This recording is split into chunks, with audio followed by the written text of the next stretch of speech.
Hello दोस्तों, आज आप लोगों को मेरे तरफ से हैप्पी विश्वकर्मा पूजा। आज हम आप लोगों के सामने लेकर आए हैं कोशिका के अंगकों के बारे में।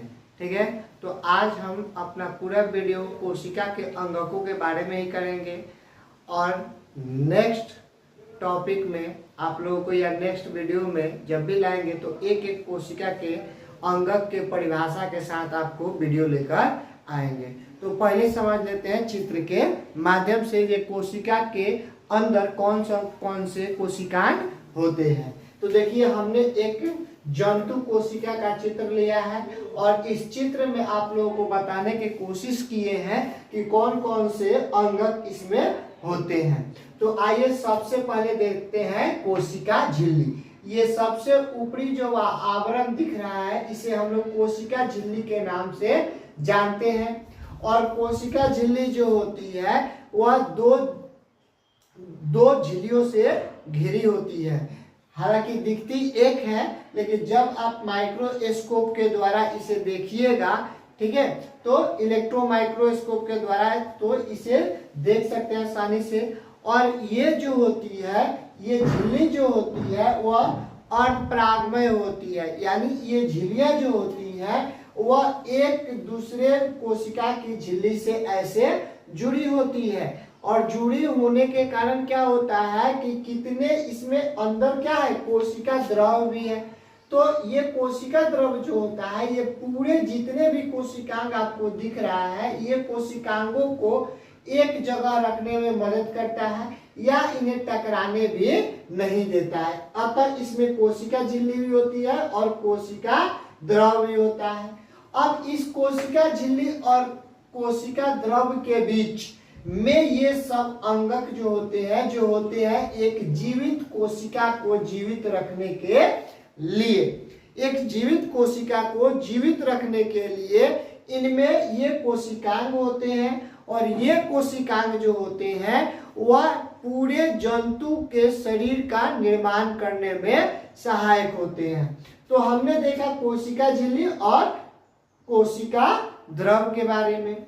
तो कोशिका झिल्ली जो होती है ये पूर्ण रूप से कोशिका के अंगकों को एकदम एक आकार देने में मदद करती है। दूसरा, कोशिका द्रव जो होता है इनके वातावरणीय संरचनाओं को ठीक ढंग से संजो कर रखने का काम करता है। उसके बाद में आता है आपका माइक्रोट्यूबुलर। ये माइक्रोट्यूब्यूल जो है वह आपका क्या कार्य करता है इसके बारे में हम आप लोग को आगे बताएंगे। ठीक है, उसके बाद में आता है आपका ये अंतःप्रद्रविक जालिका। इसे हम लोग शॉर्ट में ER के नाम देते हैं, इंडोप्लाज्मिक रेक्टिकुलम के नाम से इसे जानते हैं। और इसे दो भागों में बांटते हैं, एक चिकनी होती है और एक दानेदार होती है। चिकनी जो होती है वो प्रोटीन संश्लेषण के लिए होती है ना, लिपिड के लिए होती है। और दानेदार जो होती है वह प्रोटीन के लिए होती है। ये प्रोटीन के लिए होती है और ये लिपिड के लिए होती है। लिपिड के लिए होती है और ये प्रोटीन के लिए होती है। तो ये दो प्रकार की आपको इंडोप्लाज्मिक रेक्टिकुलम देखने को मिलती है। उसके बाद में आता है ये गोल्जी काय।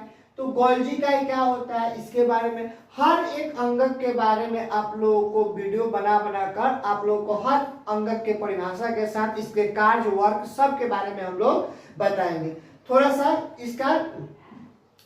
थोड़ा थोड़ा सा आप लोग को इसके परिचय करा दे रहा हूँ इस वीडियो में, लेकिन इसको विस्तार से बताने के लिए अगला वीडियो में आप लोग को बताएंगे। ये गोल्जी काय होता है जो प्रोटीन संश्लेषण जो होता है उसके बाद में से ये मैन्युफैक्चरिंग का काम करता है। गोल्जी काय किसने खोज की, क्या किया जाता है, ये सब आगे वाले वीडियो में बताएंगे। उसके बाद में आपको पता है इसके अंदर ये आपका केंद्रक है, ये जो दिख रहा है वह आपका केंद्रक है।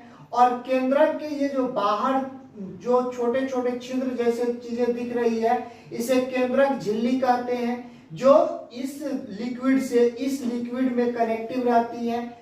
चूंकि टेम्परेचर को कंट्रोल करना होता है। उसके बाद में आता है आपका ये माइटोकॉन्ड्रिया है, जो आपका क्या श्वसन के लिए ये जरूरी होता है। इसी में क्या होता है, श्वसन की पूर्ण रूप से श्वसन की क्रिया जो होती है वह माइटोकॉन्ड्रिया के अंदर ही होती है। ये सेंट्रोसोम है, जब कोशिका का विभाजन होता है तब इसका काम पड़ता है। ये लाइसोसोम है, अगर कोशिकाएं कोई डैमेज हो जाती है तो ये अपने एंजाइम को छोड़कर इस सबको पाचित कर लेता है। इस तरह से ये सब चीजें होती है। तो हम लोग सबसे पहले थोड़ा सा कोशिका झिल्ली के बारे में इस वीडियो, चूंकि वीडियो लंबा हो जाएगा इसलिए शॉर्ट में वीडियो बना रहे हैं, ठीक है। आज हम कोशिका झिल्ली के बारे में बात करेंगे। अगला वीडियो जब आएगा उसमें और भी ये सब जितने भी कोशिकांग आपको दिख रहे हैं, इन कोशिकांगों के बारे में बारी बारी से वीडियो बाय वीडियो करके हर वीडियो के बाद एक वीडियो और जारी करते हुए ये सब चीजों के बारे में आपको जानकारी देंगे। तो सबसे पहले जानते हैं कोशिका झिल्ली। तो कोशिका झिल्ली यहाँ पे दिया गया है, देख लीजिए।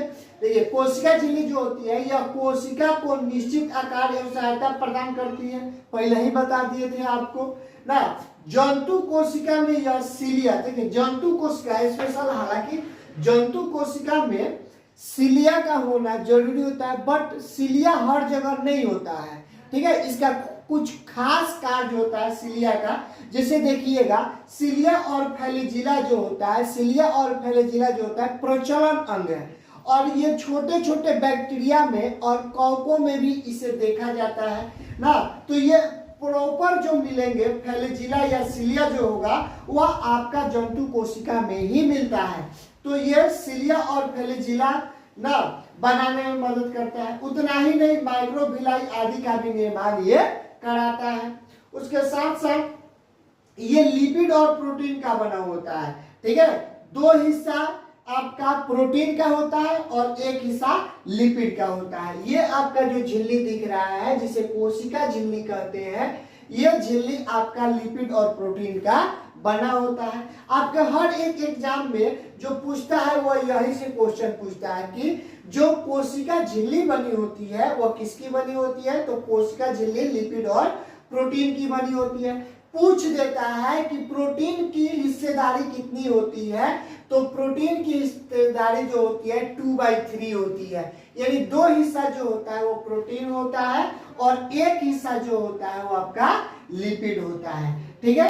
तो इस तरीके से आपको हमने ये समझाने की कोशिश की। आई होप कि आप लोग ये बात समझ गए होंगे कि ये इस पर विशेष ध्यान दीजिएगा, अंतःप्रौद्योगिक जालिका पर और माइटोकॉन्ड्रिया पर, क्रोमैटिन पर और गोल्गी कायल पर। इसके नेक्स्ट वीडियो में हम आप लोगों को बताएंगे कि कोशिका द्रव क्या है, माइटोट्यूबुलर क्या है, राइबोसोम क्या है, अंतःप्रौद्योगिक जालिका क्या है और लाइसोसोम क्या है, ये सब के बारे में अगला वीडियो में आप लोगों को हम बताएंगे। आज के लिए इतना ही। जय हिंद, जय भारत।